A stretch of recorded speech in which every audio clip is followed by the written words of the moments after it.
Good afternoon,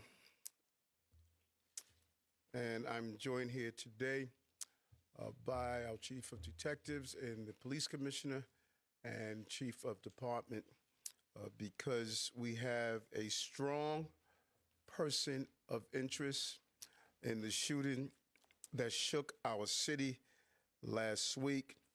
CEO Brian Thompson of UnitedHealthcare was the victim of a senseless act of violence. Our officers have been working around the clock. Many of them did not go home to pursue this individual. It was crucial that we were able to remove him off the streets of America, and we were going to seek him out no matter where he was at the time. And so this is a strong person of interest. The police commissioner and chief of detectives will go over where we are right now in the investigation. He matches the description of the identification we've been looking for. He's also in possession of several items that we believe will connect him to this incident. How did we do it? Good old-fashioned police work. The chief of detectives and the police commissioner made the decision to release as much of a photo that we had at the time. We sent it across the country, and someone, a McDonald's employee, did something we ask every American to do. If you see something, say something, but most importantly, do something. And they did. And because of that, we believe we have a strong person of interest to deal with this case. I want to now turn it over to the Police Commissioner of the City of New York, Commissioner Tisch.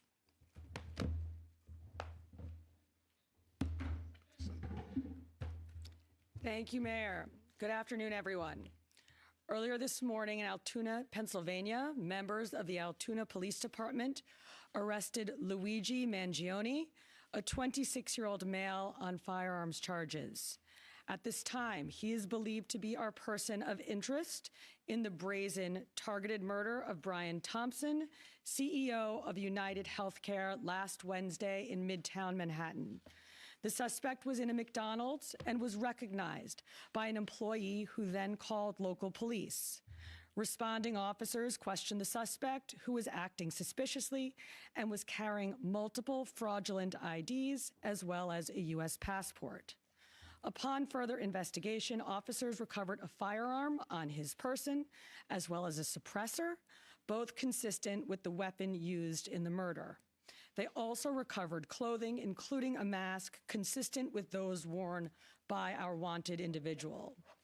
Also recovered was a fraudulent New Jersey ID, matching the ID our suspect used to check into his New York City hostel before the shooting incident. Additionally, officers recovered a handwritten document that speaks to both his motivation and mindset. NYPD detectives are en route to Pennsylvania as we seek to interview the subject further. This apprehension is thanks to the tireless work of the greatest detectives in the world, and of course, the strong relationships we have with our local law enforcement partners. On every level, local, state, and federal, we all serve the same public safety mission.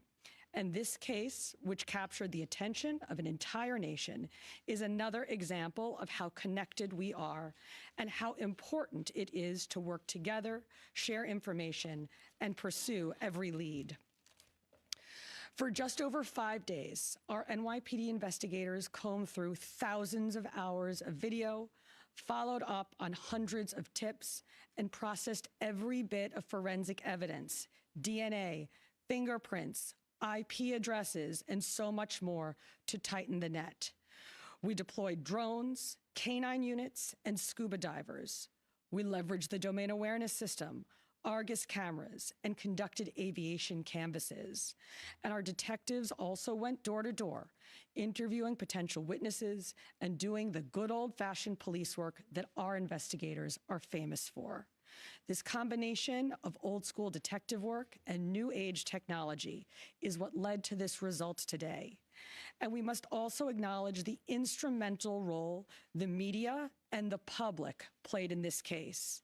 The images that we shared with the public were spread far and wide, and the tips we received led to the recovery of crucial evidence. We should never underestimate the power of the public to be our eyes and our ears in these investigations. This is the third time in 3 weeks that a member of the public has seen something and said something and done something that led to a high-profile arrest. The triple stabbing homicide in Manhattan, the gunpoint robberies in Queens during which an NYPD officer was shot, and now this. Now, the case will continue through the criminal justice process, and while we are proud of today's accomplishment, we must, of course, remember that a family is in mourning. I want to again extend my sympathies to Brian's family, his co-workers, and all who knew him. Finally, I want to thank the women and men of the NYPD, especially our Detective Bureau personnel, with a strong assist from our intelligence analysts. We also thank the SAC of the FBI's Criminal Investigative Division, Leslie Rodriguez-Bekshies.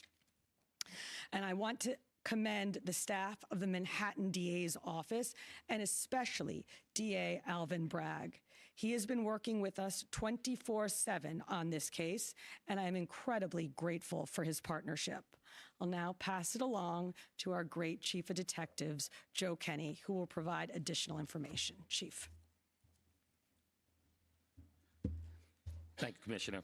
Good afternoon. As the Commissioner stated earlier, a male was taken into custody today in Altoona, Pennsylvania this morning. He has been identified as Luigi Nicholas Mangione. He's a male, 26 years old. He was born and raised in Maryland. We know he has ties to San Francisco, California, and his last known address was Honolulu, Hawaii. He has no prior arrest history in New York. Members of the NYPD Detective Bureau are currently traveling to Pennsylvania with members of the Manhattan District Attorney's Office to interview this subject. This case was brought to a successful conclusion based on the coordinated effort between numerous NYPD units, including the Intelligence and Counterterrorism Bureau, our federal partners at the FBI, the Manhattan District Attorney's Office, and of course, members of the Altoona Police Department in Pennsylvania. On Thursday, one day after this crime was committed, the NYPD released a photo of the shooter in this case. This picture was obtained by the NYPD during one of their extensive video canvasses. We took that photograph and we asked for the public's help in identifying this subject, and the public responded. Hundreds of tips began to pour into our hotline. Each tip was investigated thoroughly, and we began to release additional photographs as they came into our possession. The NYPD provided these photos to numerous media outlets. Local, national, and international outlets released the photo via television, print, social media, and online content. Luckily, a citizen in Pennsylvania recognized our subject and called local law enforcement. Members of the Altoona Police Department responded to the call, and based on their investigation, they notified the NYPD. This investigation is still active and ongoing. Thank you very much.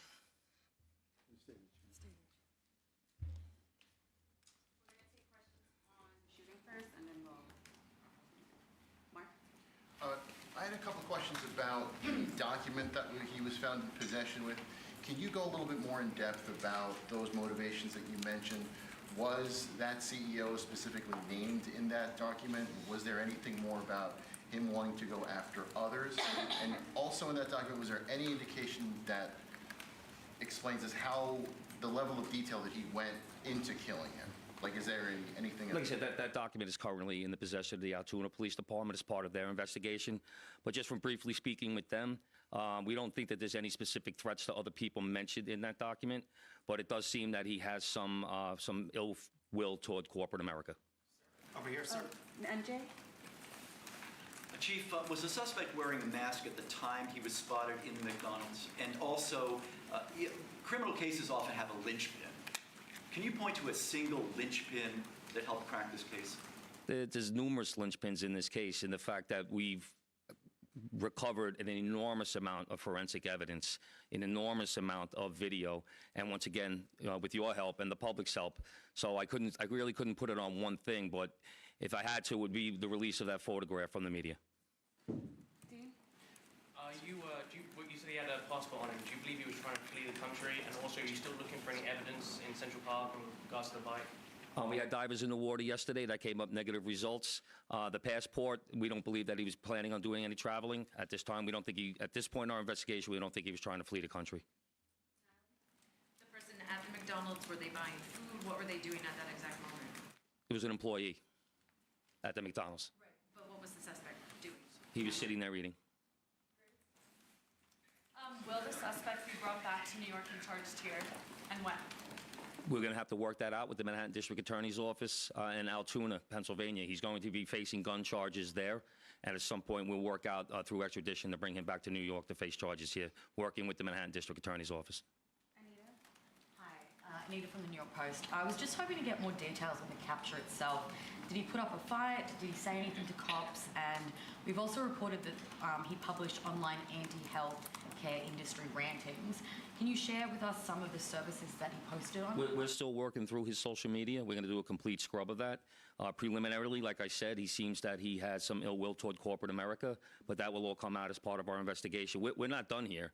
We're still going to be putting this together. We're still going to be working very hard to bring this to a successful conclusion. And the capture itself, did he put up a fight? Did he say anything to police? I don't have that information. Oh, sorry. Can you elaborate on how he got there, the path he took from Port Authority and on the George Washington Bridge to Altoona, PA? Same thing. This just happened this morning. We'll be backtracking his steps from New York to Altoona, Pennsylvania. I was going to ask if we knew anything, if he took a bus to Philadelphia first and then somehow got to Altoona. But We're still working on that. We're still working through that. Is there any indication that anybody else was helping him from the inside, as far as tracking the CEO's movements? Once again, we're still working this investigation very hard. It's not at its conclusion yet. That could come out during our investigation, but as of right now, we have no indication that took place. Lisa? Chief, did he have any weapons or anything like that with him when he was arrested? He was in possession of a ghost gun that had the capability of firing a 9mm round and a suppressor. Can you get into a little bit about the technical aspects of the investigation? I know you deployed an unprecedented amount of technology. You also activated the Sentry program through Intel. Can you talk about how that is going to play into actually building the case as far as cell phone and all of the other technical aspects of what you've done? In this case, it really came down to technology was the use of drones in Central Park, and really comes down to the video canvas that we did. We used every source of video that we could collect, hundreds and hundreds and hundreds of hours from hundreds of sources, and that helped bring this to where we are right now. The gun is it believed to be the gun you used in the shooting? And there was some talk that it was a veterinarian type gun. Is that accurate? No, as of right now, the information we're getting from Altoona is that the gun appears to be a ghost gun. May have been made on a 3D printer. The capability of firing a 9mm round, obviously that will come out during our ballistics testing. Oliver? Yeah, Oliver Barnes from the Financial Times. Do you have any indication how long this handwritten, is it a handwritten manifesto that you found on the suspect? And then also whether or not he put it online at all? Don't know if it's online. As of right now, it's a handwritten 3-page document. Chief, does he have ties to that area, and was he someone who you knew by name before his arrest? We believe he may have attended college in Pennsylvania, but like I said earlier, he has ties to Maryland and California and Hawaii. And you knew him by name before today? Was his name on your radar? Excuse me? Was his name on your radar? Was he someone who you had been looking into before his arrest? No, we did not have his name prior to today. Lynn? Brent? Okay. Does he have any prior arrests? I know there were none for New York City, but is there any prior arrests anywhere else in the country? We have not come across any arrests in the country. Chief, hi, how are you? On two things. On the ghost gun, is it something you're going to be looking into to see if he made it himself? And can he make that himself? Or would he have to buy the gun the way it was? No, once again, that'll be part of our investigation as we follow up. And then obviously he's going to face murder charges, but is there any chance that he could face any other charges because he was targeting the CEO and because of his writings and other things that we're now finding on him? Potentially federal charges or That determination will be made by Alvin Bragg. Yes, what connections does he have in Pennsylvania that you know of, and are they in Altoona specifically? We believe he attended college in Pennsylvania. Does he know anybody in Pennsylvania? Wouldn't be able to tell you that. All right, we're going to take one more question from Shooting Marla, and then we're going to go. You talk about the manifesto having said things against corporations, but specifically UnitedHealthcare, and do you believe that Mangione acted alone? We believe at this point, our investigation is leaning toward he was acting alone. So, like I stated earlier, we're still working through the investigation. We're not stopping today. And as far as the manifesto, like I said, I don't have the complete details of that. It's in the possession of the Altoona Police Department. We're going to shift to October. Yep. Good job, Chief. Commissioner, Chief Manager.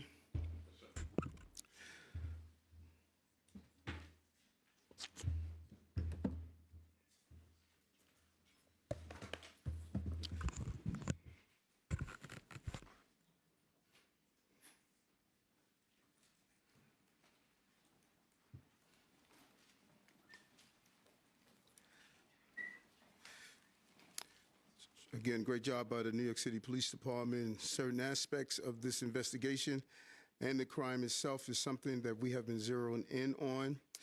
Ghost guns. We have really talked about this since the beginning of the administration. They could be made on a 3D printer, and they are extremely dangerous, and we must do more on the federal level to clamp down on the availability of ghost guns.